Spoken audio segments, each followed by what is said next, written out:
Hello everybody, welcome back to the James Lawrence Allcott channel. You are going to love this video. I'm telling you, you are going to love this video. We're talking about the big six, not the top six, the big six. Arsenal, Manchester United, Man City, Tottenham, Chelsea and Liverpool. And in a video I did in November, we did a team that was the best team or best 11 players in my opinion outside that big six. But if we got a certain amount of likes, I said that I would do a best 11 from players inside the big six. I completely forgot about it and you smashed that like total. And by the way, whilst we're talking about that, let's do it again. Can we get 5,000 likes on this video? It's a big ask, but I think you're going to love it because I'm going to give you the stats-based best 11 from the big six. I'm going to give you my best 11. I'm going to give you my best 11 this season.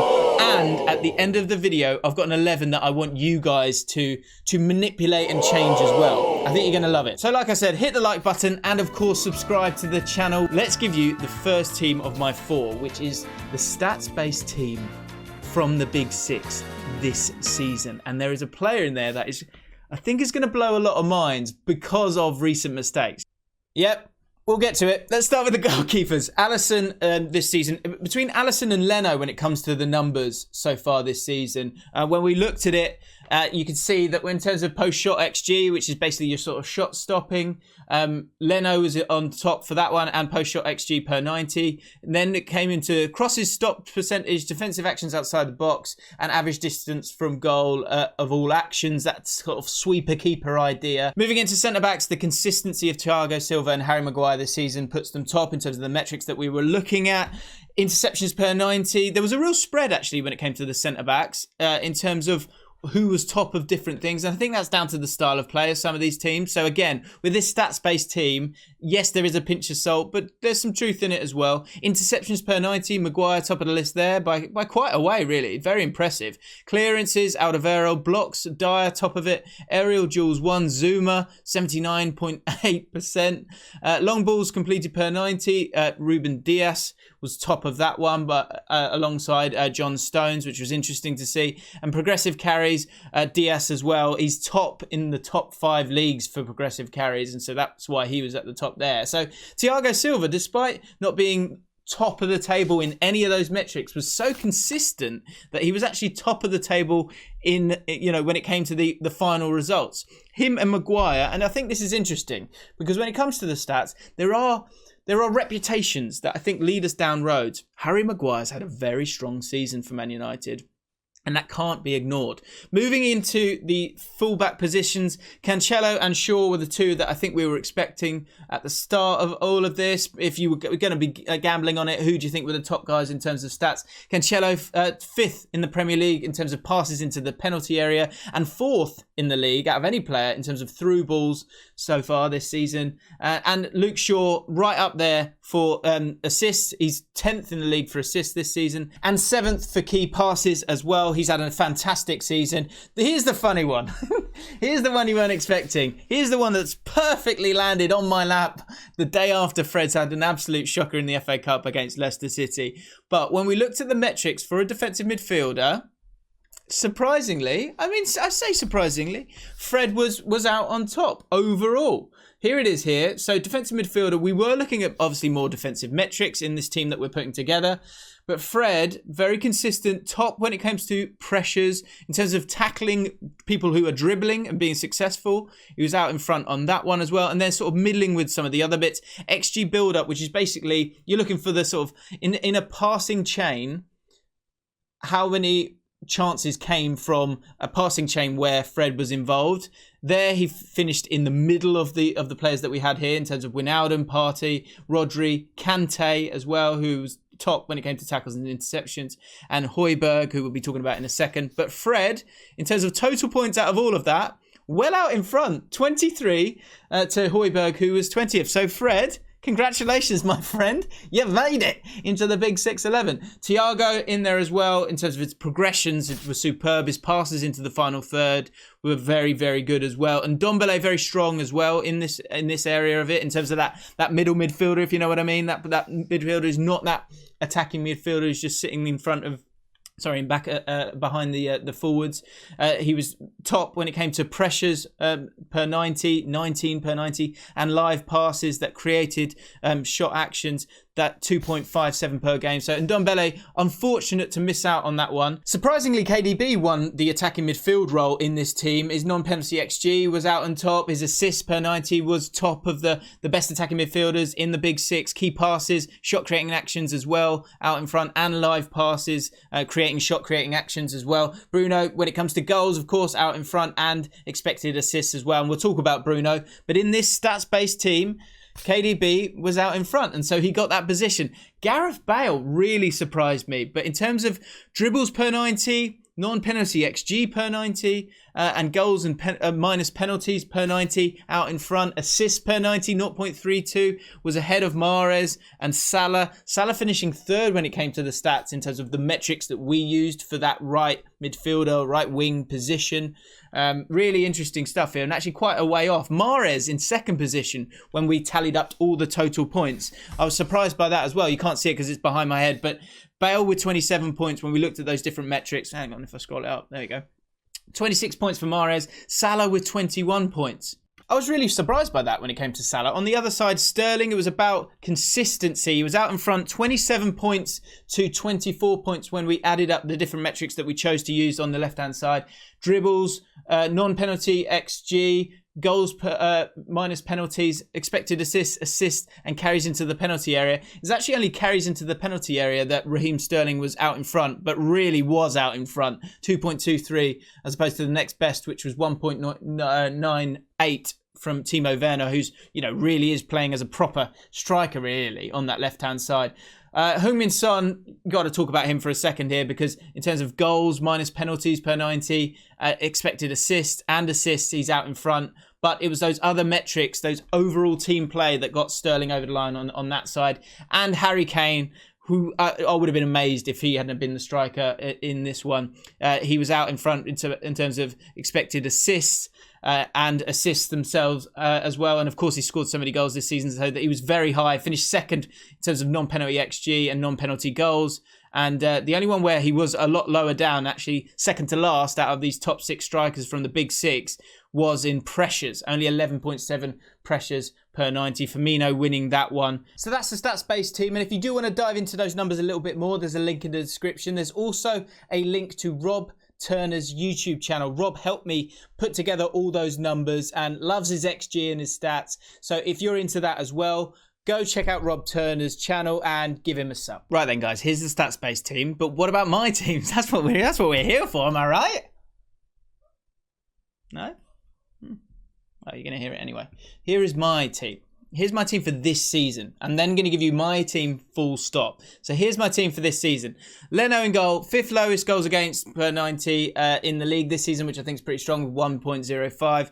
Fifth when it comes to post-shot XG, in terms of his shot stopping, he's been the fifth best in the league. Fifth doesn't sound great, but I just think out of the Big Six teams, I mean, maybe you could put Mendy in front of him. I think Leno just about gets it for me. Lendo's had a few wobbles along the way. He's been playing in a better defence. I think that highlights it as well. I think Leno's got Arsenal out of trouble a lot of times this season. Stones and Diaz have to be the two centre-backs for me. Stones with his pass completion this year, 94%. He's got the most points per match of any player in the league this season. And Diaz, is, in terms of progressive carries, is the best in the league by a long way. He's class. Those two centre-backs have to be in my team of the season when it comes to the Big Six. Luke Shaw, in terms of his key passes, has been fantastic. As we've spoken about Cancelo, we've spoken about him as well. I think both of those deserve to be in there in my Big Six in terms of this season.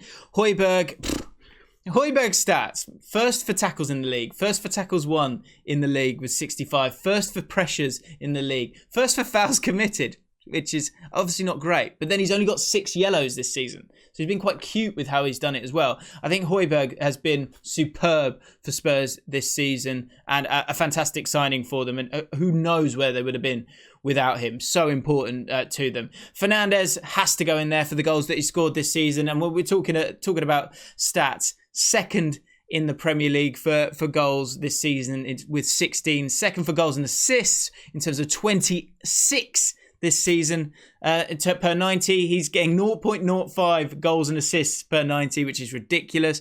First in the league for expected assists this season. First in the league for key passes with 81 this season. First in the league for through balls. First in the league for passes into the penalty area with 79. First in the league for shot creating actions with 138.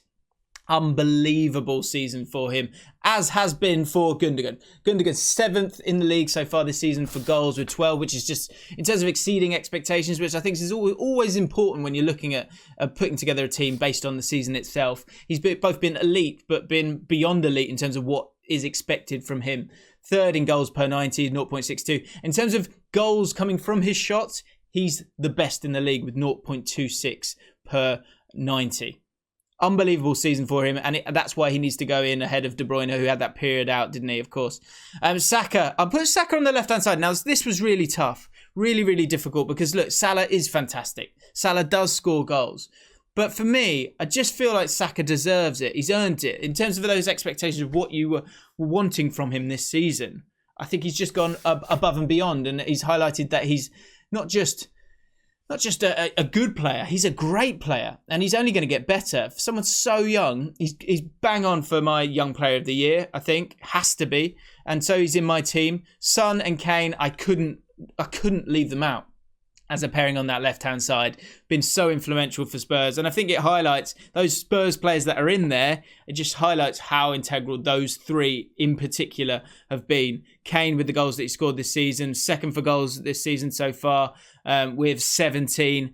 2nd for goals per 90, 0.65. 1st for assists this season. I think that's the next level that you've seen from Harry Kane this season. And Son with the same thing. I think his XG this season. 5th for goals so far this season with 13. 5th for assists with 9. 2nd for non-penalty goals this season with 13 as well. He's just had an amazing season for them, and so has to be in there. So I looked at that team and I thought, yep, that's fine. But what's going to happen is you guys are going to get annoyed about, well, what about this player, that player? So I thought, hang on, let's rejuvenate everyone. Let's make everyone fit. What is the best 11 from the big 6 that you can put together?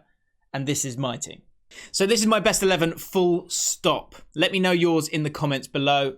This is where the Liverpool players come back, and I think we'll see this next season once that man there, Van Dijk, comes back into the team.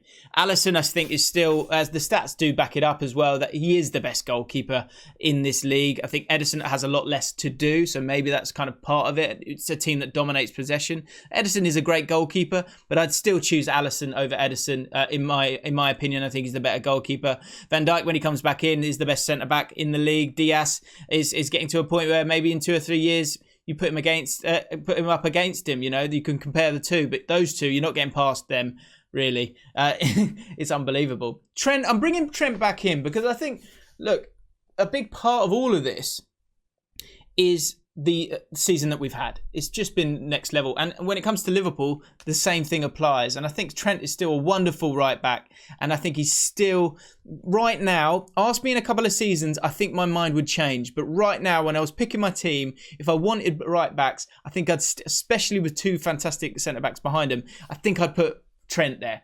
Robertson on the other side, I think the same goes for him. If he had that freedom, he hasn't let down Liverpool really this season. He's had to play so many games and he has still been consistent. They just haven't been able to sort of break the door down. I think it's more a system thing for Liverpool this season, and of course missing the centre-backs that they've had that led to that. Højbjerg, I think, stays in this team. I think that's where Gundogan comes out when you've got to have KDB. In terms of who are the best players from the big 6, it's got to be KDB and Fernandes for me. Again, the same thing happens with Salah.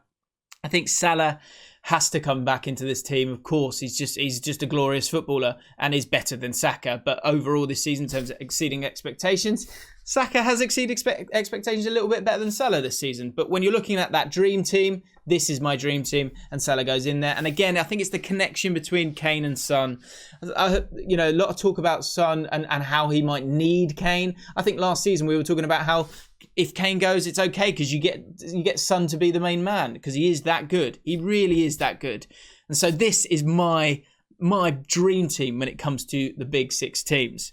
On to the twister now. Here is the big one, guys. Get your notepads out. This is going to be really interesting because when I was looking at a big 6-11, I wanted stats. Yes, I want my opinion, but I also want your opinion as well. And I also want an element of kind of fairness, maybe. So what I've done here for my final team, and let me know yours in the comments. Let me know yours on Twitter. And of course, if you've enjoyed this video so far, please do hit the like button and subscribe. I've put together a team that has 2 players or 2 people from each team. Now, there are 6 teams. That means 12 people. So that includes a manager.